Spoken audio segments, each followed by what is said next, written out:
Hello दोस्तों, यदि आप भी क्लास 10th का 20 नवंबर को सेंटअप परीक्षा देने वाले हैं तो अभी के इस क्लास में क्लास 10th के लिए हम लोग साइंस यानी विज्ञान का क्वेश्चन पेपर देखेंगे। सेंटअप परीक्षा के लिए 20 नवंबर को आप लोगों का सेंटअप परीक्षा होने वाला है साइंस यानी विज्ञान और यहाँ पर सामाजिक विज्ञान के। तो इस क्लास में हम लोग साइंस का क्वेश्चन पेपर देखेंगे 20 नवंबर सेंटअप परीक्षा के लिए। यहाँ पर देख सकते हो सेकेंडरी सेंटअप एग्जामिनेशन 2024 विषय कोड साइंस का 112 रहेगा। तो चलिए हम क्लास को स्टार्ट करते हैं। आप लोग क्लास में अंत तक बने रहिएगा, पूरा क्लास कीजिएगा। यहाँ पर देखिए पूरा 80 नंबर का एग्जाम होगा साइंस का, क्योंकि 20 नंबर का प्रैक्टिकल का एग्जाम होता है और ये मंथली एग्जाम नहीं है, ये सेंटअप परीक्षा है। सेंटअप परीक्षा पूरा नंबर का होता है और ये पूरा सिलेबस से क्वेश्चन पूछा जाता है। जिस प्रकार से फाइनल बोर्ड परीक्षा में क्वेश्चन पूछा जाएगा उसी टाइप से क्वेश्चन है और इसी के आधार पर आपके फाइनल बोर्ड परीक्षा होगा। यानी जिस टाइप के क्वेश्चन पूछा जाएगा उसी टाइप के फाइनल बोर्ड परीक्षा में भी क्वेश्चन आएगा। तो समय मिलेगा 2 घंटा 45 मिनट, यहाँ पर देख सकते हो। और 80 नंबर का एग्जाम होगा।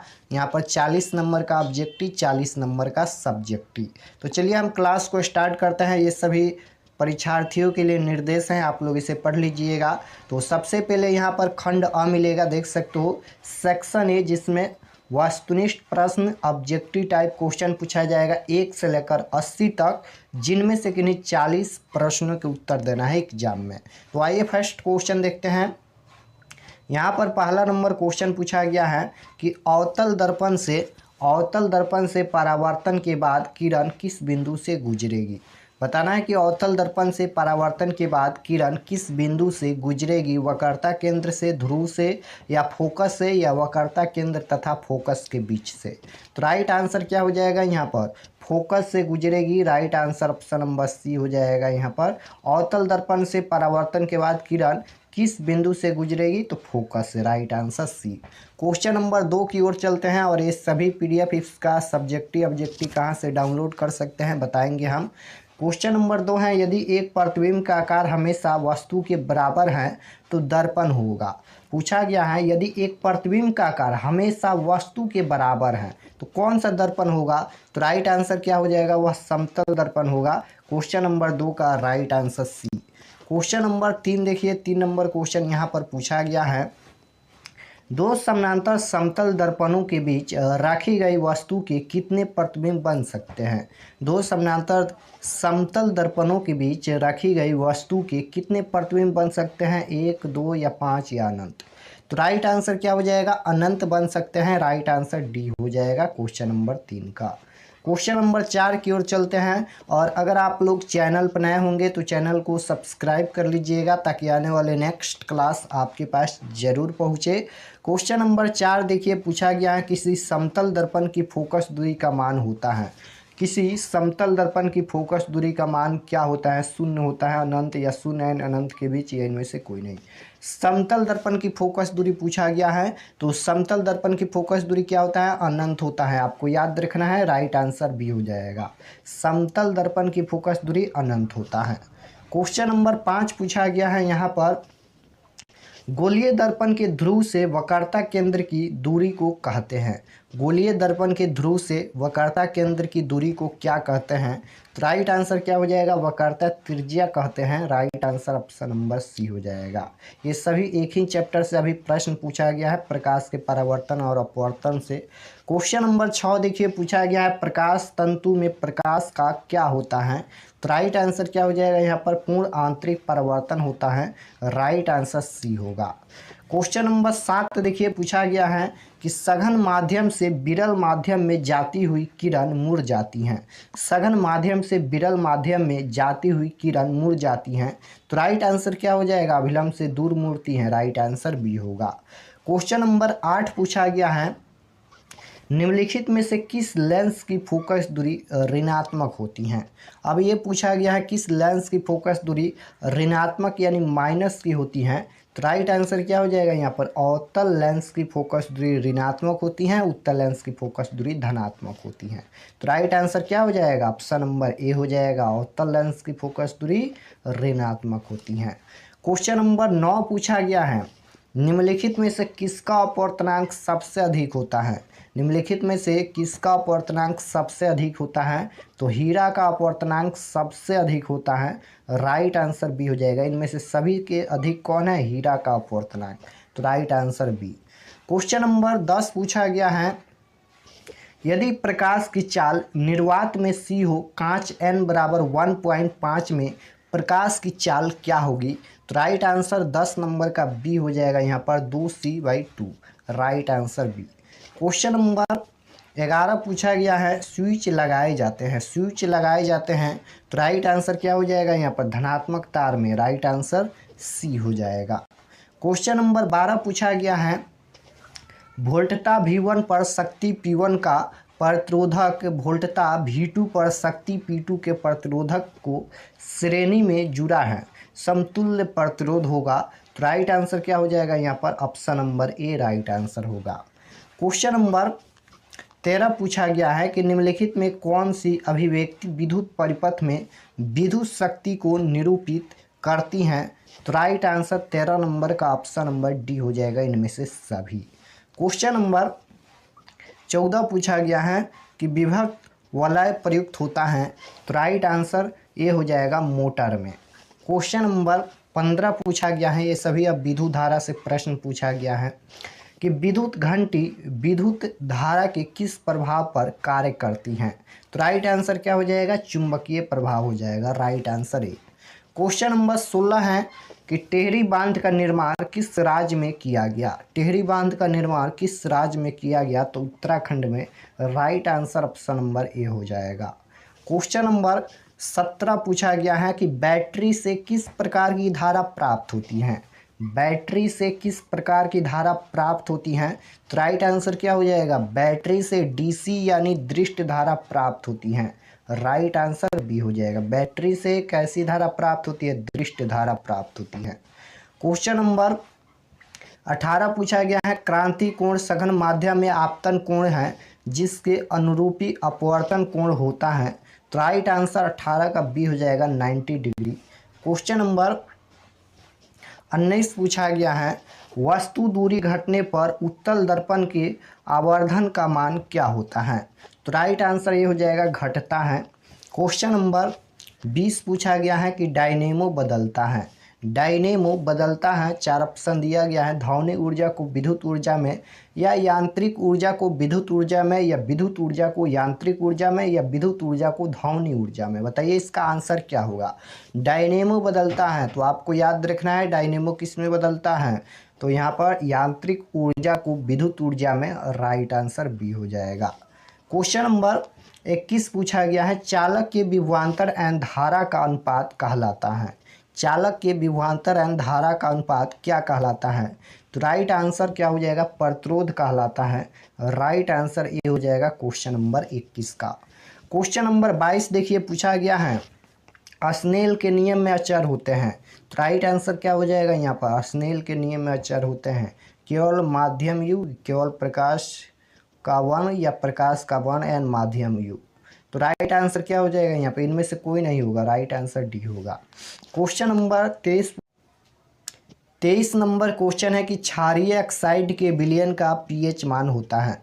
अब यहाँ पर केमिस्ट्री का क्वेश्चन पूछा गया है कि क्षारीय ऑक्साइड के विलयन का पीएच मान क्या होता है? तो क्षारीय ऑक्साइड के विलयन का पीएच मान जो होता है वह 7 से अधिक होता है। तो 7 से अधिक इनमें कौन है? 9 है, यानी राइट आंसर डी हो जाएगा। अम्ल का पीएच मान 7 से कम होता है, क्षार का पीएच मान 7 से ज़्यादा होता है, और जो उदासीन विलयन का पीएच मान होता है वह 7 होता है। तो तीनों आपको याद रखना है। क्वेश्चन नंबर 24 पूछा गया है कि मैग्नीशियम की परमाणु संख्या 12 है, इसकी संयोजकता क्या है? मैग्नीशियम की परमाणु संख्या 12 है, इसकी संयोजकता पूछा गया है, तो इसकी संयोजकता 2 होगी। राइट आंसर बी होगा। क्वेश्चन नंबर 25 पूछा गया है, हाइड्रोजन की 2 परमाणुओं के बीच कितने आबंध बनते हैं? हाइड्रोजन के 2 परमाणुओं के बीच कितने आबंध बनते हैं? तो 1 आबंध बनते हैं। Right answer option number A होगा। क्वेश्चन नंबर 26 पूछा गया है, एल्कीन का सामान्य सूत्र क्या होता है? एल्कीन का सामान्य सूत्र पूछा गया है, तो एल्कीन का सामान्य सूत्र CnH2n हो जाएगा यहाँ पर। Option number C right answer हो जाएगा। Alkene, alkane, alkyne. तो यहाँ पर एल्केन का जो सूत्र होता है वह +2 जोड़ दीजिए और एल्काइन का जो सूत्र होता है वह -2 कर दीजिए। तो यहाँ पर ऑप्शन नंबर सी जो दिया गया है यह किसका सूत्र है? एल्कीन का सूत्र है। और यहाँ पर ये किसका सूत्र है? तो एल्केन का सूत्र है। और ये किसका सूत्र है? तो एल्काइन का सूत्र है। तीनों आपको याद रखना है। 2 जोड़ो, 2 छोड़ो, 2 घटाओ। यानी यहाँ पर जो CnH2n है ये एल्कीन का सूत्र होता है और जो जिसमें 2 जोड़ते हैं वह एल्केन होता है और जिसमें 2 घटाते हैं वह एल्काइन होता है। तीनों आपको याद रखना है। तो राइट आंसर क्या हो जाएगा? सी होगा। क्वेश्चन नंबर 27 पूछा गया है, निम्नलिखित में कौन संक्रियता श्रेणी में सबसे अधिक क्रियाशील धातु है? निम्नलिखित में कौन संक्रियता श्रेणी में सबसे अधिक क्रियाशील धातु है? तो राइट आंसर क्या हो जाएगा? यहाँ पर सोडियम है। राइट आंसर डी हो जाएगा। ग्रुप में हम इसका जो संक्रियता श्रेणी है वह सेंड कर देंगे, आप लोग याद कर लीजिएगा। क्वेश्चन नंबर 28 पूछा गया है, लिथियम, सोडियम और पोटेशियम के ब्रातम सेल में कितने इलेक्ट्रॉन विद्यमान हैं? तो राइट आंसर 28 नंबर का ये हो जाएगा 1। क्वेश्चन नंबर 29 पूछा गया है, आर्गन की परमाणु संख्या क्या है? आर्गन की परमाणु संख्या पूछा गया है। तो आर्गन की परमाणु संख्या 18 होता है। Right answer option number A होगा। 30 नंबर क्वेश्चन है, कमरे के ताप पर द्रव अवस्था में रहने वाला अधातु है। अधातु पूछा गया है। तो कमरे के तापमान पर कौन सा यहाँ पर अधातु द्रव होता है? तो राइट आंसर क्या हो जाएगा? यहाँ पर ब्रोमीन हो जाएगा और राइट आंसर सी होगा। धातु पूछा जाएगा, पारा होता है, लेकिन अधातु ब्रोमीन होता है। क्वेश्चन नंबर 31 नंबर क्वेश्चन है कि जब काली चूना पर जल डाला जाता है तब किस प्रकार की अभिक्रिया होती है?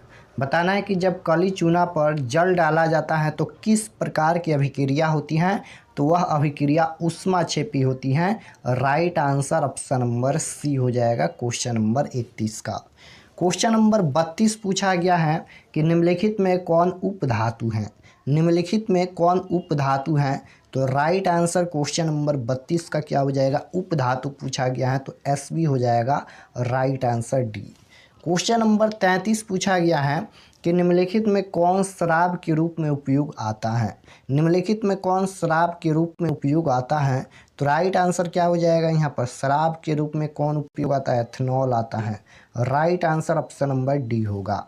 क्वेश्चन नंबर 34 पूछा गया है यहाँ पर कि CH3 CH2OH और CH3OCH3 किस प्रकार के समवायी हैं?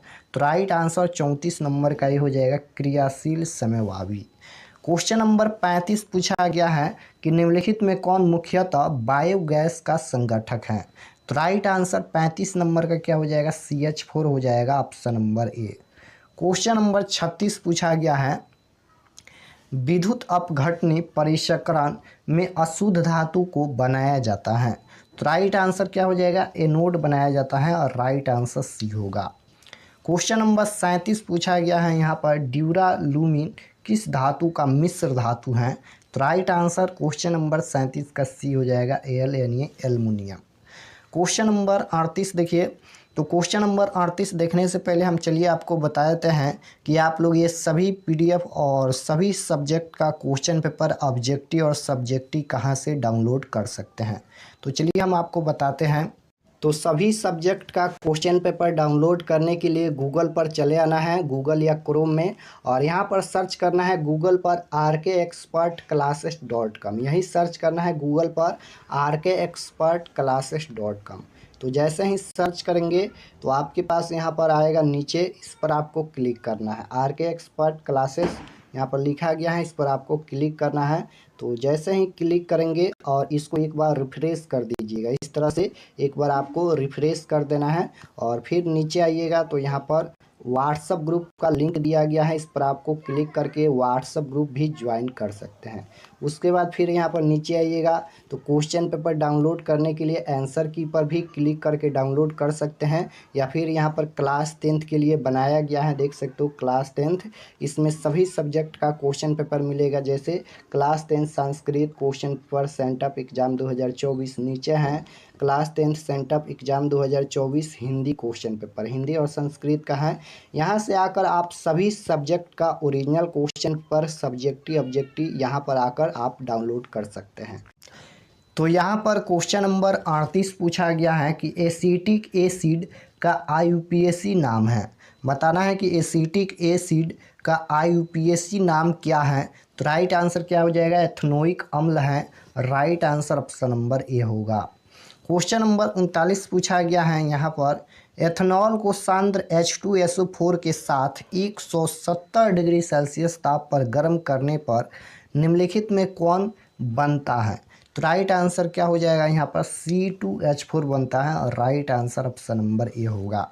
क्वेश्चन नंबर 40 पूछा गया है, निम्नलिखित में कौन सी धातु ठंडे और गर्म जल से अभिक्रिया नहीं करती हैं। निम्नलिखित में कौन सी धातु है जो ठंडे और गर्म जल के साथ अभिक्रिया नहीं करती हैं। तो यहाँ पर Fe हैं, right answer option number B होगा। क्वेश्चन नंबर 41 पूछा गया है कि निम्नलिखित में कौन रेडॉक्स अभिक्रिया है। निम्नलिखित में कौन रेडॉक्स अभिक्रिया है। तो राइट आंसर ऑप्शन नंबर ए हो जाएगा यहाँ पर। क्वेश्चन नंबर 42 पूछा गया है, निम्नलिखित में कौन धातु प्रकृति में मुक्त अवस्था में पाई जाती हैं। निम्नलिखित में कौन धातु हैं जो प्रकृति में मुक्त अवस्था में पाई जाती हैं। लोहा, सोना, जिंक या तांबा।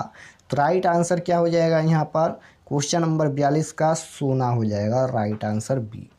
क्वेश्चन नंबर 43 है, भोजन के पाचन के लिए हमारे पेट में कौन सा अम्ल बनता है।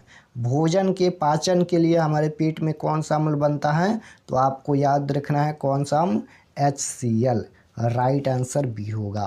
क्वेश्चन नंबर 44 है, क्षार के जलीय विलयन का स्वाद कैसा होता है। क्षार स्वाद में कैसा होता है। तो राइट आंसर क्या हो जाएगा, कड़वा होता है। क्षार स्वाद में कैसा होता है, कड़वा होता है। और जो अम्ल होता है स्वाद में कैसा होता है, खट्टा होता है। तो दोनों आपको याद रखना है। चलिए क्वेश्चन नंबर 45 देखते हैं। 45 पूछा गया है, निम्नलिखित में कौन संक्षारक अम्ल है। तो राइट आंसर 45 नंबर का क्या हो जाएगा, यहाँ पर सल्फ्यूरिक अम्ल हो जाएगा, option number B. Question number 46 पूछा गया है, शरीर में भोजन का पचना निम्नलिखित में किस प्रकार की अभिक्रिया है। शरीर में भोजन का पचना निम्नलिखित में किस प्रकार की अभिक्रिया है। तो ये उपचयन अभिक्रिया है, right answer option number B होगा। क्वेश्चन नंबर 47 पूछा गया है, लौह चूर्ण पर तनु हाइड्रोक्लोरिक अम्ल डालने से कौन सी क्रिया होती हैं। कौन सी क्रिया होती हैं। तो आपको याद रखना है यहाँ पर hydrogen gas and ferrous chloride बनता है, राइट आंसर डी होगा।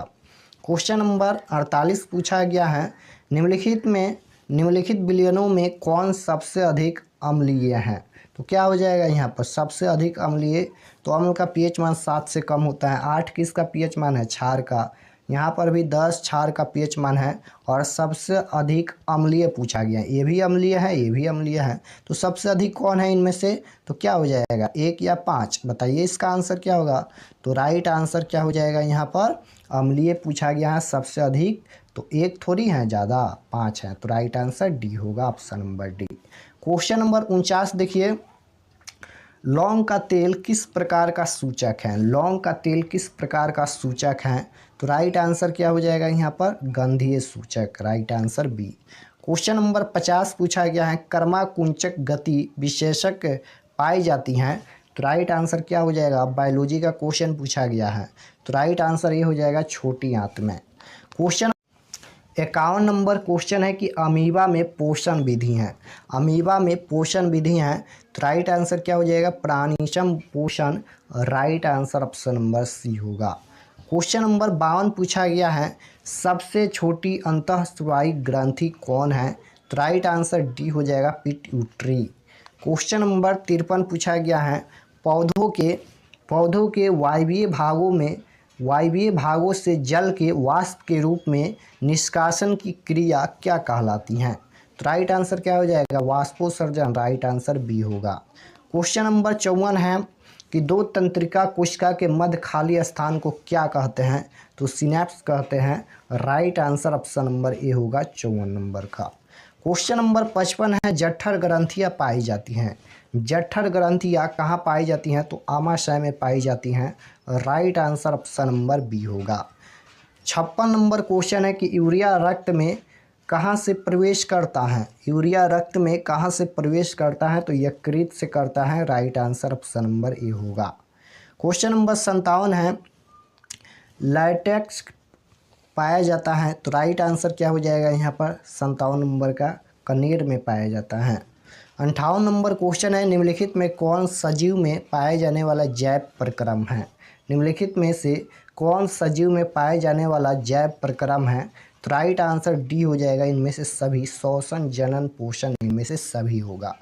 क्वेश्चन नंबर 59 पूछा गया है, कवक में पोषण की कौन सी विधि है? कवक में पोषण की कौन सी विधि है? तो राइट आंसर क्या हो जाएगा यहाँ पर? कवक में पोषण की कौन सी विधि है? तो राइट आंसर डी हो जाएगा। इनमें से कोई नहीं। क्वेश्चन नंबर 60 है, अवस्थित क्या है? तो राइट आंसर 60 नंबर का ही हो जाएगा, उत्तक है। क्वेश्चन नंबर 61 पूछा गया है, मानव हृदय का औसत परकुंचन दाब लगभग कितना होता है? तो राइट आंसर क्या हो जाएगा यहाँ पर? 120 mmHg। राइट आंसर ये होगा। 62 नंबर क्वेश्चन है, कीटों का प्रमुख श्वसन अंग है। कीटों का प्रमुख श्वसन अंग कौन है? तो राइट आंसर क्या हो जाएगा यहाँ पर? ट्रैकिया है। राइट आंसर सी होगा। क्वेश्चन नंबर 63 पूछा गया है, पेप्सिन नामक एंजाइम भोजन के प्रोटीन को बदल देता है। तो राइट आंसर 63 नंबर का क्या हो जाएगा यहाँ पर? पेप्टोन में। राइट आंसर ये होगा। 64 नंबर क्वेश्चन है, आयरन पाया जाता है। आयरन किस में पाया जाता है? क्लोरोफिल में, लाल रक्त कण में, या श्वेत रक्त कण में, या इनमें से कोई नहीं। यहाँ पर देखिए, श्वेत रक्त कण को हम WBC भी बोलते हैं और यहाँ पर लाल रक्त कण को RBC बोलते हैं। तो आपको ये याद रखना है। तो क्या हो जाएगा? आयरन किस में पाया जाता है? तो आयरन पाया जाता है लाल रक्त कण में, यानी RBC में। राइट आंसर क्या हो जाएगा? बी राइट आंसर हो जाएगा 64 नंबर का। 65 नंबर क्वेश्चन है, ATP में फास्फेट की संख्या होती है। ATP में फास्फेट की संख्या होती हैं। तो राइट आंसर सी हो जाएगा, 3 होती हैं। क्वेश्चन नंबर 66 है कि वृक्क के संरचनात्मक एवं क्रियात्मक इकाई को क्या कहते हैं? तो नेफ्रॉन कहते हैं। Right answer option number D होगा। 67 नंबर क्वेश्चन है, इंसुलिन की कमी के कारण कौन सा रोग उत्पन्न होता है? तो मधुमेह रोग उत्पन्न होता है। Right answer option number B हो जाएगा। 68 नंबर क्वेश्चन पूछा गया है, नर हार्मोन है। नर हार्मोन है। तो राइट आंसर डी हो जाएगा, टेस्टोस्टेरोन। राइट आंसर डी होगा। 69 नंबर क्वेश्चन है कि निश्चल कणिकाएं पाई जाती हैं। तो राइट आंसर क्या हो जाएगा? न्यूरॉन में हो जाएगा। Right answer option number A होगा। 70 नंबर क्वेश्चन है कि द्विखंडन होता है। द्विखंडन किस में होता है? तो ईस्ट में भी होता है, अमीबा में भी होता है, और पैरामेशियम में भी होता है, यानी राइट आंसर डी हो जाएगा। इनमें से सभी में होता है। क्वेश्चन नंबर 71 है, मानव फेफड़ा किस तंत्र का अंग है? मानव फेफड़ा किस तंत्र का भाग है?